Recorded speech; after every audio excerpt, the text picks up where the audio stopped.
Be able to feel this. You feed them, you teach them, you drive them around, you stay up late worrying about them, you nurse them when they're sick. But now your children are going off to college. God willing. Empty nest syndrome is about to hit.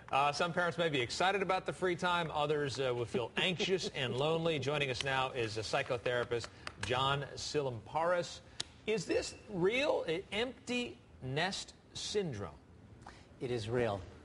It's a condition that should never be understated or ignored. It affects some people very seriously.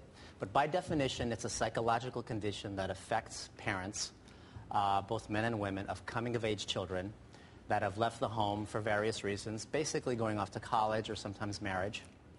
And it can cause them a lot of distress. They experience depression, anxiety, excessive worry about the welfare of their loved one. Does it hit men and women, mothers and fathers differently? Statistically, mothers more than men, yeah. And so the people that are, well, here, let's get it this way. The symptoms that they experience are usually depression, anxiety, as I mentioned, isolation, loneliness, and the most important one is they tend to lose a sense of purpose once the child's gone. I suspect some moms and dads are watching us right now saying, hey, that's me. Let's help them out. What do you do? What are some tips? Well, there's a lot of things to do. One is to try and remind yourself that it's very natural to have these feelings. Yeah. And that there's nothing wrong with missing your child. Possibly missing your child is an indication of the kind of bond you have with your child, so it's a good thing. Another thing to do is to try and reframe the departure of your child more as a beginning and not an ending.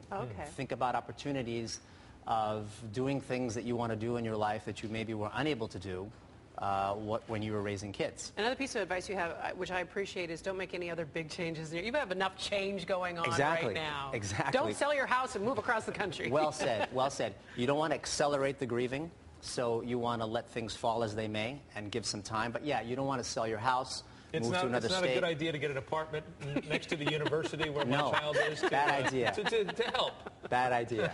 Bad idea. Also, don't quit your job. Don't do anything drastic. You want to let the grieving, run its natural course. The other thing that's really important is to stay connected with your kids.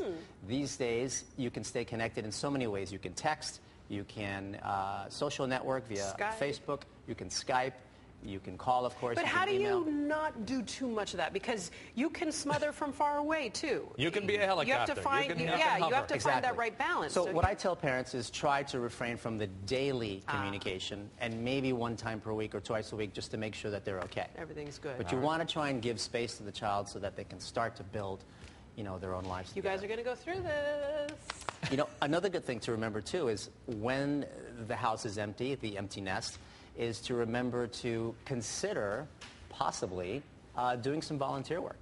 Fill your life with other stuff. Yeah, putting yourself in a position where you can help other people and focus on others instead of focusing on the emptiness in your home. And stop worrying about your kids don't love you anymore. But that's all right.